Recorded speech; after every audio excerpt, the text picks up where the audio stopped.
जाए तो आयात में 39% की बढ़ोतरी देखी गई, जिस वजह से यहाँ तेजी से महंगाई बढ़ रही है। अर्थव्यवस्था को बचाने के लिए सरकार के कदम। महंगाई कम कर अर्थव्यवस्था को संभालने के लिए बांग्लादेश सरकार लगातार कदम उठा रही है। उसने अस्सलाम वालेकुम जी, welcome back to my channel. Hope आप सब बिल्कुल ठीक ठाक होंगे। मैंने आप देखे स्पैन रिएक्शंस। तो जी आज हम बात करेंगे इंडियन मीडिया की, इंडिया की स्पेशली। यहाँ पे हमेशा से जब से इंडिया ने देखा है कि बांग्लादेश की इकॉनमी मजबूत होती जा रही है, बांग्लादेश की इकॉनमी इंडिया की इकॉनमी को पछाड़ती जा रही है, तो यहाँ पे जी इंडिया की हसद और जलन जो है स्टार्ट हो गई। और यहाँ उन्होंने बांग्लादेश के बारे में कैसी कैसी रिपोर्टिंग की है, क्या क्या रिपोर्टिंग की है।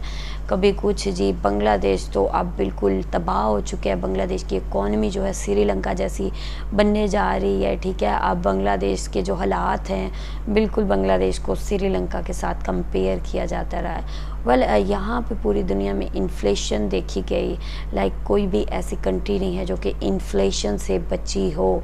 तो इसी तरह जैसे पाकिस्तान में इन्फ्लेशन हुई, वैसे ही बांग्लादेश में भी इन्फ्लेशन हुई। जिस तरह ग्रेन्स की प्राइसेस ऊपर गई, जिस तरह ऑयल, तेल, खाने का तेल जो है उसकी प्राइसेस ऊपर गई, उसकी वजह से जो हर चीज़ की प्राइस है वो इंक्रीज़ हो गई। ठीक है, तो यहाँ पे जी अब इंडियन मीडिया की जानिब से क्या बातें की जा रही हैं कि बांग्लादेश शायद एक फेल्ड स्टेट है, बांग्लादेश एक फेल्ड इकॉनमी है, बांग्लादेश एक फेल्ड कंट्री है, और साथ ही ये कि शायद बहुत जल्द बांग्लादेश मैप से भी बिल्कुल ख़त्म हो जाएगा। ऐसी कोई चीज़ नहीं है। लेकिन इंडियन मीडिया की जानिब से क्या रिपोर्टिंग की जा रही है, वो बांग्लादेश के बारे में क्या कह रहे हैं, अभी तो ये वीडियो देख के पता चलेगा क्या रिपोर्ट है उनकी। लेकिन वीडियो आप लोगों ने पूरी देखनी है, काफ़ी इंटरेस्टिंग वीडियो है।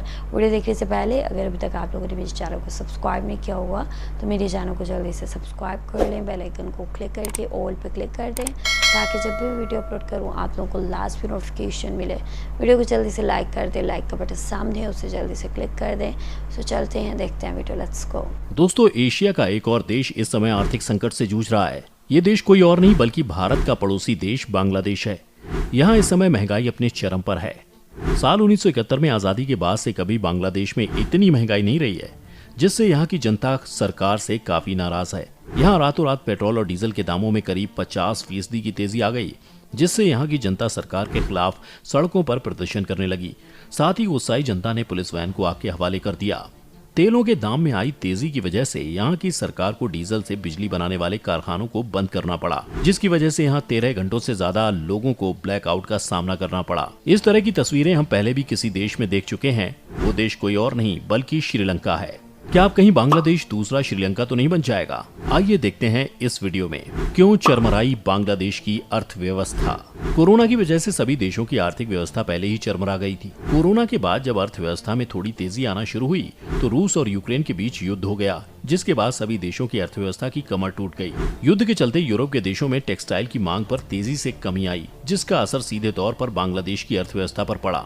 अब आपके मन में सवाल उठा होगा कि इसका असर बांग्लादेश पर कैसे पड़ा। तो आपको बता दें कि बांग्लादेश की टेक्सटाइल इंडस्ट्री चीन के बाद दुनिया की सबसे बड़ी टेक्सटाइल इंडस्ट्री है। साथ ही यहाँ की जीडीपी का एक बड़ा हिस्सा इसी पर निर्भर करता है। ये पूरे यूरोप में अपने कपड़ों को एक्सपोर्ट करते हैं। एक्सपोर्ट में आई कमी के चलते यहाँ सरकार के पास डॉलर की कमी होने लगी और बांग्लादेश का विदेशी मुद्रा भंडार तेजी से गिरने लगा। जुलाई 2022 तक इसका विदेशी मुद्रा भंडार करीब 39.67 बिलियन डॉलर था, जो 5.3 महीने के आयात के खर्च के लिए पर्याप्त था। अगर पिछले साल की बात करें तो वह 41.82 बिलियन डॉलर था। इसका विदेशी मुद्रा भंडार इस साल करीब 18% गिर चुका है। कैसे बढ़ी बांग्लादेश में इतनी महंगाई?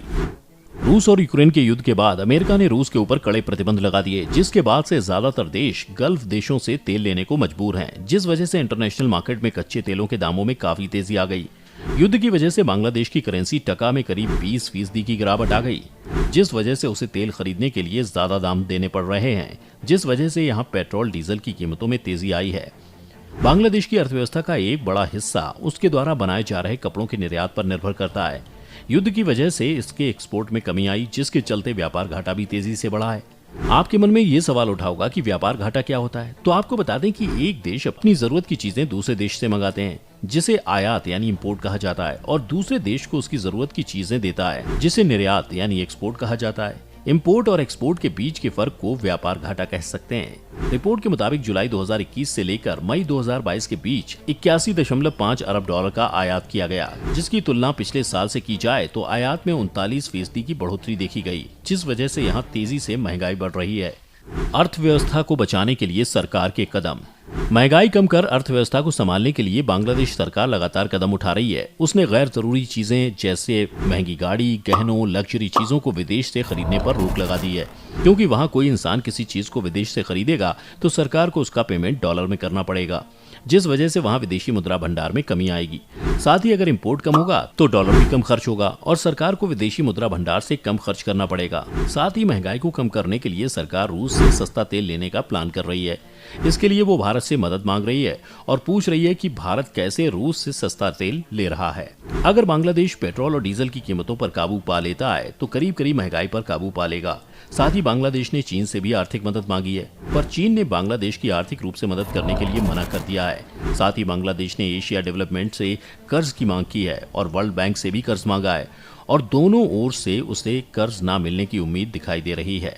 मीडिया रिपोर्ट्स के मुताबिक बांग्लादेश ने IMF से भी मदद मांगी है। वहीं सेंट्रल बैंक ने 11 महीने के अंदर करीब 5.7 बिलियन डॉलर टका को मजबूत करने के लिए इन्वेस्ट कर चुका है।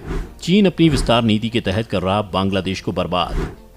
चीन अब बांग्लादेश की बर्बादी की कहानी लिखने जा रहा है। जिस तरीके से उसने अपने विस्तारवाद की योजना के तहत पहले श्रीलंका को बर्बाद किया, उसी प्रकार वो अब बांग्लादेश को बर्बाद करने में जुट गया है। चीन बांग्लादेश को कर्ज देने के बदले उसके चिरगांव बंदरगाह में कब्जा करना चाहता है। चिरगांव के बंदरगाह से बांग्लादेश सभी यूरोपीय देशों से अपने बिजनेस करता है। चीन इस बंदरगाह में कब्जा कर पश्चिम देशों से लोहा लेना चाहता है। चीन बांग्लादेश से चिरगांव स्मार्ट सिटी प्रोजेक्ट के तहत बिकने वाली जमीन पर भी हिस्सा मांग रहा है। एक्सपर्ट का कहना है कि अगर बांग्लादेश चीन के प्रोजेक्ट को पूरा करने देता है तो इससे पर्यावरण को काफी नुकसान होगा, लेकिन चीन का दावा है कि उसकी टेक्नोलॉजी इको फ्रेंडली है, इससे पर्यावरण को किसी भी तरह का कोई नुकसान नहीं होगा। इस प्लान के तहत चीन अपनी पावर को एशिया में बढ़ाना चाहता है। साथ ही चीन अपने हथियार के बिजनेस के तहत बांग्लादेश पर दादागिरी कर रहा है। उसने हथियार बांग्लादेश को बेचे हैं।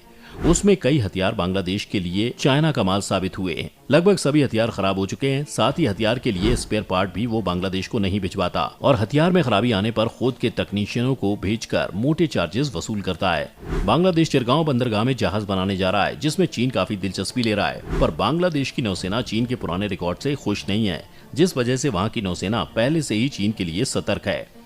मजबूर होकर IMF के पास गया बांग्लादेश। बांग्लादेश ने पिछले एक दशक से विदेशी मुद्रा को लेकर अब तक कभी ऐसी समस्या का सामना नहीं किया, क्योंकि इस अवधि के दौरान रेमिटेंस यानी विदेशों में बसे नागरिकों के भेजे पैसे और निर्यात दोनों ने ही कमोबेश अच्छा प्रदर्शन किया था।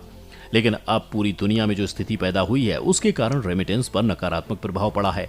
निर्यात दर अच्छी होने पर भी जिस रफ्तार से आयात में वृद्धि हुई है, उससे भुगतान संतुलन पर काफी बुरा असर पड़ रहा है। सरकार ये समझ पा रही है कि अन्य स्रोतों से डॉलर की आपूर्ति बढ़ाकर इस घाटे को पूरा करना फिलहाल संभव नहीं है।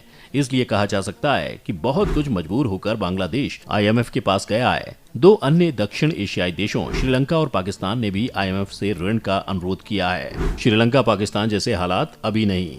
भले ही बांग्लादेश ने IMF से श्रीलंका और पाकिस्तान की तरह कर्ज मांगा है, लेकिन अभी भी कई ऐसे इंडिकेटर हैं जहां पर वह बेहतर स्थिति में है। पहली बात, बांग्लादेश में महंगाई दर इस समय 40 साल के उच्चतम स्तर पर है। इसके बावजूद वह जून के महीने में 7.9% था। वहीं पाकिस्तान में यह 21.3% और श्रीलंका में 58.9% है। हालांकि तेल की कीमतों में 50% बढ़ोतरी निश्चित तौर पर महंगाई बढ़ाएगी, लेकिन पाकिस्तान या श्रीलंका जैसी स्थिति में फिलहाल होती नहीं दिख रही है। इसी तरह विदेशी मुद्रा भंडार की स्थिति देखी जाए तो बांग्लादेश की प्रधानमंत्री शेख हसीना ने दावा किया है कि विदेशी मुद्रा भंडार में गिरावट के बावजूद 6 से 9 महीने के आयात के लिए विदेशी मुद्रा भंडार है और ये स्थिति अर्थव्यवस्था की तबाही के संकेत नहीं देती है। आमतौर पर जब 3 महीने से कम का विदेशी मुद्रा भंडार बचता है। ये रिपोर्ट आप लोगों ने देखी है। इंडियन मीडिया की जानिब से एक एक चीज़ के बारे में बात की जा रही है। यहाँ पे इंडियन मीडिया क्या सोचता है वो तो सबके सामने है, लेकिन इंडिया की जानिब से कहा जाता है कि चाइना बांग्लादेश का एक ऐसा फ्रेंड है जो कि बांग्लादेश को तबाही के धाने पे लेके जा रहा है और उसके साथ ऐसे ऐसे प्रोजेक्ट्स किए जा रहे हैं कि बांग्लादेश को डबोने की तरफ लेके जा रहा है और बहुत जल्द जो कर्जा बांग्लादेश चीन की जानिब से हासिल कर रहा है उस ट्रैप में फंस चुका है। पहले तो काफ़ी देर इस टाइप की बातें की जाती रही, लेकिन उसके बाद जब चाइना की तरफ से इस चीज़ को लेके बात की गई कि बांग्लादेश का टोटल डेप्ट जो है वो 7% भी टोटल जो है चाइना से लिया गया है। इसके अलावा जितना भी डेप्ट है वो बांग्लादेश ने अदर कंट्रीज़ और अदारों से लिया है, ना कि चाइना से लिया है। सो यहाँ पे कैसे ऐसी पॉसिबिलिटी है कि चाइना जो है बांग्लादेश को डेप्ट ट्रैप में फंसा रहा है। यहाँ पे बांग्लादेश में महंगाई की बात की गई। यहाँ पे जी बांग्लादेश में जो भी सूरत हाल चली है अभी तक, लाइक इकॉनमी के हवाले से बांग्लादेश इकॉनमिकली काफ़ी एक मजबूत होता जा रहा था, लेकिन बीच में इंडिया ने ऐसी नैश डाली कि वेल ग्लोबल सिचुएशन भी एक तरह से ठीक नहीं थी, ठीक है, उसका भी एक इफ़ेक्ट होने लग गया। और इसके बाद इंडियन मीडिया को काफ़ी अच्छा मौका मिल गया बांग्लादेश को तनकीद का निशाना बनाने का। यहाँ पे जी बांग्लादेश ने लोन्स लेना स्टार्ट कर दिए, ठीक है। तो यहाँ पे जो कि बांग्लादेश को अपनी महंगाई को कंट्रोल करने के लिए लोन्स दरकार हैं, अपने जो रिजर्व्स हैं उनको एक जगह पे स्टेबल करने के लिए लोन्स दरकार थे। तो इस तरह से उन्होंने IMF से लोन्स भारी मकदार में ले लिए हैं। अब उन लोन्स को जो है एक तो वापस उनका जो इंटरेस्ट है वो भी पे करना होता है। तो कहा जाता है कि जो भी ये ठीक है डेप्ट वगैरह लिया जाता है एक, ठीक है, उसको प्लस पॉइंट नहीं दिए जा सकते, मतलब नेगेटिव वे में जाता है, क्योंकि आपको कॉन्टीन्यूसली उसके लिए पे करना होता है। तो ये एक बहुत ज़्यादा जो होती है ना मुश्किल चीज़ होती है। वेल यहाँ पे इंडियन मीडिया की जानिब से ये कहा जा रहा है कि जो भी चीज़ें अभी तक हुई हैं उससे जी ये साबित होता है कि बांग्लादेश जो है एक फेल्ड इकॉनमी है, एक फेल्ड स्टेट है। यहाँ पे जी आगे I don't know Indian media क्या चाहता है, लेकिन बांग्लादेश को वो मैप से पूरी तरह ख़त्म करना चाहता है, ठीक है। तो आप लोग इस चीज़ को कैसे देखते हैं, आप लोगों का क्या कहना है इंडियन मीडिया के बारे में? आप जो भी कहना चाहते हैं आप बता सकते हैं कमेंट सेक्शन में।